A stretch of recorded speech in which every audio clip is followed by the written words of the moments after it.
Hi കൂട്ടുകാരെ, നമുക്കിന്നൊരു അരിപ്പായസം കണ്ടാലോ. അതിന് ഞാൻ 1.25 ഗ്ലാസ് അരി എടുത്തിട്ടുണ്ട്. പായസം വെക്കണ പുഴുക്കലരിയാണ്. ഇങ്ങനെ കടയിൽ ചെന്ന് ചോദിച്ചാൽ കിട്ടും കേട്ടോ. പായസം വെക്കണ അരി എന്ന് പറഞ്ഞ് ചോദിച്ചാൽ കിട്ടും. ഈ അരി ഒരു 1.25 ഗ്ലാസ് എടുത്തിട്ടുണ്ട്. അത് 3 പ്രാവശ്യം കഴുകിയിട്ട് കുക്കറിലിട്ട് വേവിച്ചെടുക്കുക. പിന്നെ ഞാൻ 2 കവർ പാലെടുത്തിട്ടുണ്ട് കേട്ടോ, 1 ലിറ്റർ. പിന്നെ 1 കവറിൽ കുറച്ച് പാലും കൂടി ഉണ്ട്, അതും എടുക്കുന്നുണ്ട്. ഈ ഒരു കുക്കറിലാണ് കേട്ടോ ഞാൻ ഈ അരി വേവിക്കണത്. നല്ലോണം കഴുകി എടുത്തു കൊണ്ടുവന്നിട്ടുണ്ട്. നമുക്കതിലേക്ക് ഇട്ട് കൊടുക്കാം. അരി കഴുകി കുക്കറിൽ ഇട്ട് കൊടുത്തിട്ടുണ്ട്. അതിൻ്റെ അരിയുടെ മേളിൽ നിൽക്കാനുള്ള വെള്ളം ഒഴിച്ചിട്ടുണ്ട് കേട്ടോ. ഒരു നുള്ള് ഉപ്പ് ഇട്ട് കൊടുക്കാം കേട്ടോ. റൈസ് പിങ്ക് പാലട കേട്ടോ ഞാൻ റെഡിയാക്കണത്. നമുക്കത് 3 വിസിൽ വരെയും വെക്കാം കേട്ടോ. ഈ പാത്രത്തിലാണ് ഞാൻ പാല് തിളപ്പിക്കണത്. പാല് 1 കവറ് ഉറപ്പിച്ച പാലായിരുന്നു കേട്ടോ. അത് ഞാൻ പൊട്ടിച്ച് ഇതിലേക്ക് ഇട്ടിട്ടുണ്ട്. 1 കവറ് പാലും, അങ്ങനെ 1 ലിറ്റർ പാൽ ഇതിൽ വെച്ചിട്ടുണ്ട്. പിന്നെ ഞാൻ നേരത്തെ കാണിച്ചില്ല, ഒരു പകുതി കവറിൽ കുറച്ചുണ്ടായിരുന്നുള്ളൂ, അതും ഒഴിച്ചു കൊടുത്തിട്ടുണ്ട് കേട്ടോ. പിന്നെ ഞാൻ ഒഴിച്ചു കൊടുക്കുന്നത് ഈ ഒരു കപ്പ് വെള്ളം കേട്ടോ. ഇതും കൂടി ഒഴിച്ചിട്ട് ഈ പാലൊന്ന് നല്ലോണം തിളപ്പിച്ചെടുക്കാം. 3 വിസിൽ കഴിഞ്ഞപ്പോൾ ഞാൻ ഇറക്കി വെച്ചിട്ടുണ്ട് കേട്ടോ. പാലൊന്ന് തിളച്ച് തരട്ടെ. ഞാൻ അരി എടുത്തേക്കണ ഈ ഒരു ഗ്ലാസ്സിലാണ് കേട്ടോ. ഈ ഒരു ഗ്ലാസ്സിൽ 1 ഗ്ലാസ് ഉണ്ടായിരുന്നു, ഒരു 3/4 ഗ്ലാസ് ഇത്രയും കൂടി ഉണ്ടായിരുന്നു കേട്ടോ. മിൽക്ക് മേഡ് ഞാൻ ഈ അര ടിന്നി ഇട്ട് കൊടുക്കണ്ട കേട്ടോ. ഇപ്പോഴെല്ലാം ഇട്ട് കൊടുക്കുന്നത്, കുറച്ച് പാലൊക്കെ തിളച്ച് കഴിഞ്ഞിട്ടാണ് ഞാൻ അതിട്ട് കൊടുക്കുന്നത്. അപ്പോൾ പോരാത്തത് ഞാനൊരു 8 ടേബിൾ സ്പൂൺ പഞ്ചസാര ഇട്ട് കൊടുക്കണ്ട കേട്ടോ. മിൽക്ക് മേഡ് ഇല്ലെങ്കിൽ പഞ്ചസാര കൂടുതൽ ഇട്ട് കൊടുക്കണം കേട്ടോ. മധുരം എത്രയാണ് നിങ്ങൾക്ക് വേണ്ടതെന്ന് വെച്ചാൽ അതിനനുസരിച്ച് ഇട്ട് കൊടുക്കണം. ഞാനിപ്പോൾ 8 ടേബിൾ സ്പൂൺ ഇട്ട് കൊടുക്കണത്. ഞാനിപ്പോൾ ഒരു 7 ടേബിൾ സ്പൂൺ ഇട്ട് കൊടുത്തിട്ടുള്ളൂ കേട്ടോ. മിൽക്ക് മേഡും കൂടി ഒഴിക്കേണ്ടതാണല്ലോ. അപ്പോൾ അത് ഒഴിച്ച് കഴിഞ്ഞിട്ട് നമ്മൾ അരി വേവിച്ചതൊക്കെ ഇട്ട് കഴിഞ്ഞിട്ട് മധുരം നോക്കിയിട്ട് വേണമെന്നുണ്ടെങ്കിൽ ചേർത്ത് കൊടുക്കുക. പിന്നെ ഞാൻ പഞ്ചസാര ക്യാരമൽ ചെയ്യാനുണ്ടല്ലോ, അപ്പോൾ അതിൻ്റെയും ഒരു മധുരം വേറെ കിട്ടും. അപ്പോൾ അത് നോക്കിയിട്ട് നമുക്ക് വേണമെങ്കിൽ ചേർത്ത് കൊടുക്കാം. ഇതിൻ്റെ എയറൊക്കെ പോയിട്ടുണ്ട് കേട്ടോ. നമുക്ക് അരി വേവിച്ചതൊന്ന് തുറന്ന് നോക്കാം കേട്ടോ. അരിയൊക്കെ നല്ലോണം വെന്തിട്ടുണ്ട് കേട്ടോ.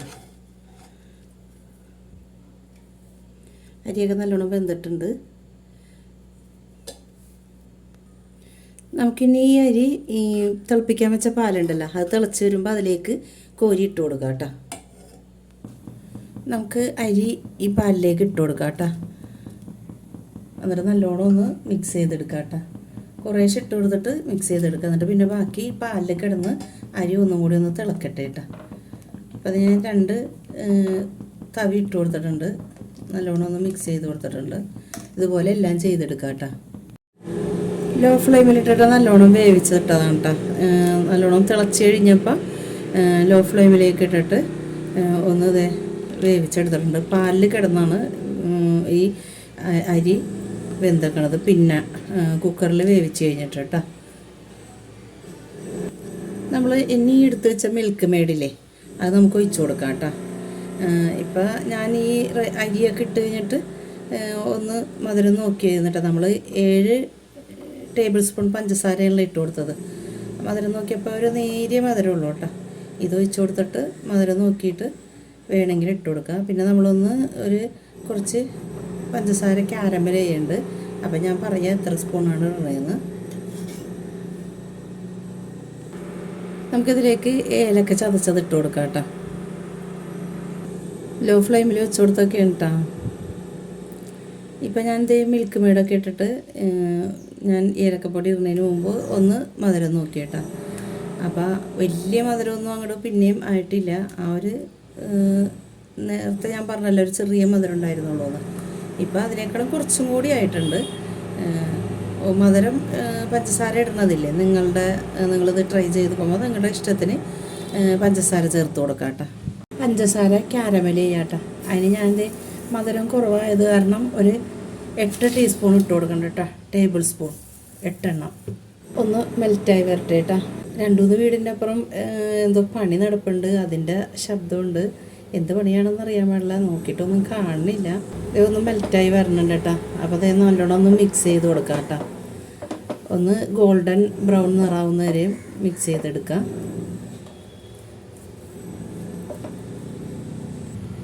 ലോ ഫ്ലെയിമിൽ തന്നെ ഇട്ടിട്ട് വേണം കേട്ടോ ഇങ്ങനെ ക്യാരമൽ ചെയ്തെടുക്കാനായിട്ട്. കുറച്ചും കൂടി ഒന്നാവട്ടെ, നമ്മൾ കരിഞ്ഞു പോകരുത്. നമ്മൾ നോക്കിയിട്ട് വേണം ചെയ്യാനായിട്ട്. ഇതേ നിങ്ങൾക്ക് കളർ കാണുന്നുണ്ടാവില്ലേ, ഈ ഒരു കളറ് മതി. നമുക്കിനി ഇതിലേക്ക് വെള്ളം ഒഴിച്ച് കൊടുക്കാം കേട്ടോ. ലോ ഫ്ലെയിമിൽ തന്നെയാണ് വെച്ച് കൊടുത്തേക്കണത്. വെള്ളം ഒഴിച്ച് കൊടുക്കുമ്പോൾ സൂക്ഷിച്ച് വേണം വെള്ളം ഒഴിച്ച് കൊടുക്കണമെങ്കിൽ.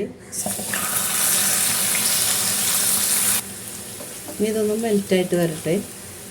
നമ്മൾ വെള്ളം ഒഴിച്ചപ്പോൾ ഒന്ന് കട്ട പിടിച്ചല്ല, അതിനെ ഒന്ന് വെള്ളം ഒന്ന് തിളച്ചിട്ട് ഒന്ന് മെൽറ്റായി വരും. അപ്പോൾ നമുക്ക് പായസത്തിലേക്ക് ഒഴിച്ച് കൊടുക്കാം. വെള്ളം നല്ലോണം തിളക്കണുണ്ട് കേട്ടോ. എന്നിട്ട് ഇതൊന്ന് ഈ കട്ട പിടിച്ചതൊന്ന് മെൽറ്റായി വരട്ടെ. ദേ ക്യാരമൽ ഇത് നല്ലോണം മെൽറ്റായി വന്നിട്ടുണ്ട് കേട്ടോ. നമുക്ക് ഈ പായസത്തിലേക്ക് ഒഴിച്ച് കൊടുക്കാം. നല്ലോണം ഒന്ന് മിക്സ് ചെയ്ത് കൊടുക്കാം. ഇപ്പോൾ കളറൊക്കെ മാറിയിട്ടുണ്ട് പായസത്തിൻ്റെ. നമുക്ക് കശുവണ്ടി മുന്തിരിയൊക്കെ ഒന്ന് വറുത്തിട്ട് കൊടുക്കാം. തളിക്കാനായിട്ട് ഇത് നെയ്യ് ഒഴിച്ച് കൊടുത്തിട്ടുണ്ട് കേട്ടോ. അതിലേക്ക് നമുക്ക് കശുവണ്ടി ഇട്ട് കൊടുക്കാം.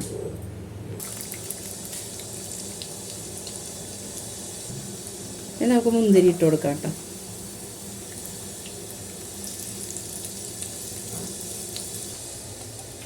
തളച്ചത് ഒഴിച്ച് കൊടുക്കാം. എൻ്റെ വീഡിയോ ആദ്യമായിട്ട് കാണുന്ന കൂട്ടുകാരുണ്ടെങ്കിൽ ഒന്ന് സബ്സ്ക്രൈബ് ചെയ്തേക്കണം കേട്ടോ. തൊട്ട് കാണുന്ന ബെല്ലൈക്കൻ ഞെക്കിയാലേ ഞാനിടുന്ന വീഡിയോയുടെ നോട്ടിഫിക്കേഷൻ വരുള്ളൂ. നിങ്ങൾക്ക് ഈ വീഡിയോ ഇഷ്ടമാണെങ്കിൽ ലൈക്ക് ചെയ്യണം, കമൻറ്റ് ചെയ്യണം.